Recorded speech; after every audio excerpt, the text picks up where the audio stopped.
Better than my guess. When I saw it, I was like, Janke? Janke? No.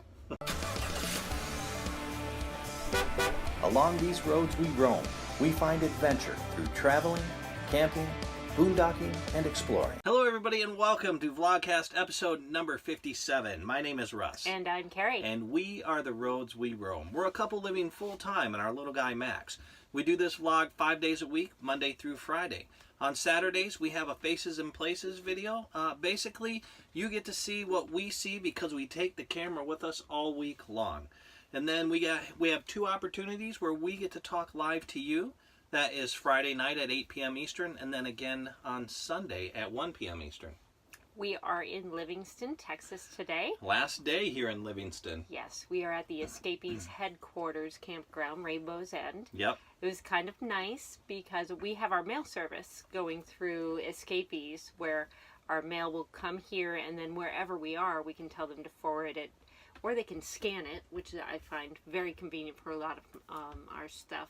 Mm-hmm. But the advantage of being here is I could order something on Amazon, get it delivered next day, and yes. It's right here. Yeah, so we had a couple of items that we wanted, and we could get it the next day.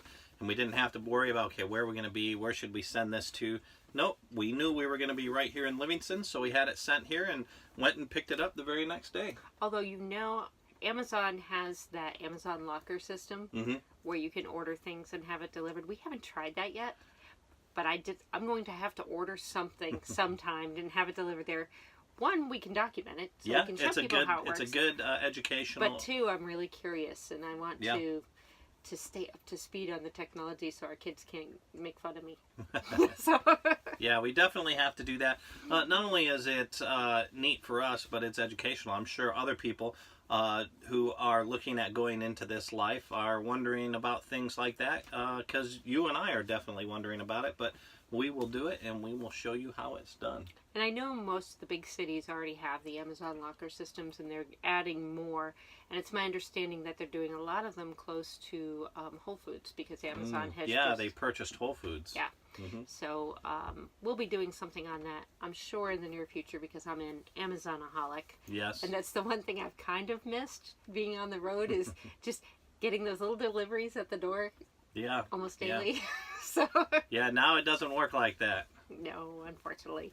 But that's okay. So that was fun today. And Yep. It wasn't anything exciting. We just got some pantry items and some cleaning supplies. Yeah. But hey. Yeah. So last night, that rain was crazy. It rained all night. It wasn't really hard, but there were like big raindrops, and it was all night. I woke up at like 2, and then again probably around 3, and then at 5, for good. And it seemed like the rain drop, cadence never changed once. It was just a constant heavy rain for hours. Then it stopped. The sun came out. It was very deceptive because then you step outside and it was freezing. It was cold. It says it was 44 in the truck. I went to get gas today because we're pulling out tomorrow. And are we pulling out tomorrow? We are. We are pulling out tomorrow. Yeah, that's what I thought. But we like to get gas the night before so we don't have to worry about taking the trailer through the gas station. But it was cold. And I'm out there pumping gas. And I was like, man, I'm really cold. I had a flannel shirt on and everything. But it was 44 or 45. Usually 44, 45 doesn't make me that cold. Like, I could not wait for the tank to fill up so I could get back in the truck and turn the heat on. Listening to you say that reminds me when we first hit the road. And we had just left El Paso, and we were in Tennessee, and it was getting down into the 40s, and we were acting like it was the end of the world. Yeah, true. And now we're like, 44 is not that bad. But it was very cold today, and I know it wasn't just us because everybody walking around the campground were they were all bundled up. Mittens and everything. Scarves up to here, But for all you listening on the podcast, I'm holding my hand up over, just under my eyes. Yeah, that's true. One thing that we did find that really helps when we are in the little guy Max, keeping these shades up. Yeah. Even though the windows are sealed, just the it's just another barrier to the chill. It's another. If you put them all the way down, you can feel the coolness coming from the windows. So just like on the really hot days, it'll give you relief from the heat and the sun. Even though it's just a thin shade, it makes a difference. Yeah, I wonder if they have an R factor to them. If they have some sort of of insulation factor. You know, where I really notice it is in the back, because now I sleep all the way towards the wall by the window. And when that window is up, it's not as cold as when that window's down, when I have those shades down. Yeah, so it does, if you're in the trailer and it gets cold at night, just know, if you don't already, have the blinds all the way up, and that'll help keep it a little bit warmer and comfortable inside. Yep. So that's your tip for the day. Today was just a typical work day. Actually, not typical, because we've been so on the road lately. So it was kind of a nice get caught up on work day. Yeah, we both had a lot of administrative type computer work. I actually was able to edit and render the MyPod tour video. That went up today, so check that one out. Those are really cute. So yeah, I was busy working on the MyPod tour video when we were at the Tampa RV Super Show. We got to take a tour of that. Jim from Como RVs, who is a distributor or dealer for Liberty Outdoors, had one, and he was kind enough to give us a tour around that unit. What I found most amazing, and you'll hear it in the video, he has actually sold MyPods to people with motorcycles that tow with a motorcycle. I'm still trying to picture that, and what type of attachment you have. Most of them use a trike, but he says he has sold it to a guy that had a Goldwing. You know, really, they're only about 630 pounds, so that's pretty light for towing. And there's a lot of space in there. I mean, it's almost a full-size bed. Mm-hmm. There's air conditioner, there's TV, there's lights, there's some really cool privacy shades. Oh, the little shades, I know, I like those. Yeah, and a battery up front, and they have roof racks too. So, you know, I've seen some people will put kayaks on top of that. I think it's just the perfect little unit if you don't want to spend a whole lot of money. I think the show price was what, like $8,900, I think is what it was, $8,900. I didn't look at the price. Yeah, so you have that, and then you know, if you don't want to buy a big tow vehicle, like if you have a smaller vehicle, but you want to get out into the outdoors, you know, and he brought up something too. Some of these parks that have a lot of bear activity, they won't let you have a canvas tent or a canvas unit even. You have to have a hard shell, and this one is fiberglass hard shell. So that gets you covered. Yeah. You know, I was thinking where you said that the roof rack for like boats or canoes or something. Kayaks and canoes, yeah. I would even get those for me just because of clothes. I want to have the room for clothes, and especially if I'm coming with a motorcycle, just put that, like one of those little hard shell you could do that toppers too. And strap it down, and you can put all your other supplies in there. And I remember him also saying people will do tents that they can fit up and around the opening. And he said they just take the tent material and just stuff it inside the MyPod while they're traveling, and then when they get there they can pull it out and set it up and extend your living space. Exactly. I've seen a lot of pictures of that. You know, speaking of that, you know, it does remind me of a quote of the movie that we watched today for the topic of this show, where they said, you know, basically, the teardrop is just a bedroom. And I have the rest of America as my living room. You know, so that's kind of like how those MyPods are. It's just a place to sleep, but the rest of the world is your living space. Exactly. You know, and that was something that I almost wish we would have found earlier, even before. We had never camped before with any type of RV. We tried tenting a couple times. Yeah, mixed results. That I think would have been the perfect thing, because I can remember that one time when we were going and we got a tent site. We had our tent, we were all set, and we arrived and it was sleeting. Yeah, it was cold, wet, and icy rain. I remember. And we didn't know what we were doing. I remember, we didn't even practice setting that tent up before, and we're trying to do it in the dark. I just remember you disappearing, and I'm thinking, well, I'm doing this all by myself. Where is she? And you walking back up with keys. We got one of those cabins over there. Yeah, so that was the mixed result. But if we had something like that, that would have been great, because we could have just pulled in, worry about setting up a tent for the other stuff during the day and just crawl in and go to bed.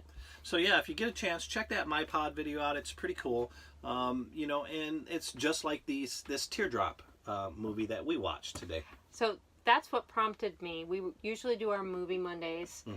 We did our 3-month financial review then. So I was looking or trying to think of what we would watch. And since he worked on the My Pod, I found this documentary on Amazon, and it's called The Historic Camping and Teardrop Trailers, and it's supposed to be the history of teardrops. So how much was it? It was $1.99 to rent it. It runs 55 minutes. It came out in 2011, so it's a little dated, but not too dated. Yeah, you know, before we get into the story of the show and all, you can tell it's a one-man, you know, or one family type production. It was done fairly well. You can tell that he has some skills with video work and audio and stuff, but in particular, I think he's a pretty good storyteller. I noticed he was a teacher, a social studies teacher.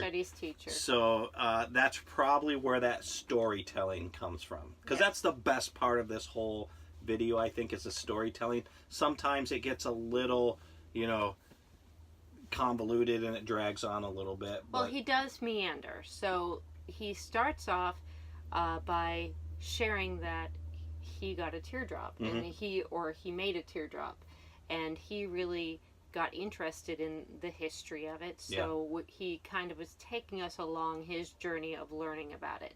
Along the way, he kind of goes off topic a little bit, where you're not really learning the history of the teardrop. You're learning more about a person or a national park or something. National park or something like that. But what he does do is he interviews owners and asks them what they like best about it. He also interviews builders, people that build, and the one company, Campin'. Yeah, I hadn't heard of that brand before, but you look at some of the teardrop campers that they build, and they're really nice. And one of their models looked very Airstream-like. Yeah. Very similar to it, and they put a lot of craftsmanship into it, and it's just started as a hobby for these two guys. I would be curious to see if they're still around. I wouldn't be surprised if in some way they were still around. You know, and I didn't even think we got so busy after that, but I am curious. But the point which they really go into the history is when they get to Elkhart, Indiana, and they go to the RV museum, which I am going to go there because, oh my goodness. I think the oldest RV they have there, it's a personally made one because there were no manufacturers back then, but I believe it was 1917 was the unit, and it was pulled by a blue 1913 Model T. Which, that was the last year that they made a color other than black. Yes. I did remember that in there. So it takes a little while to get to that point.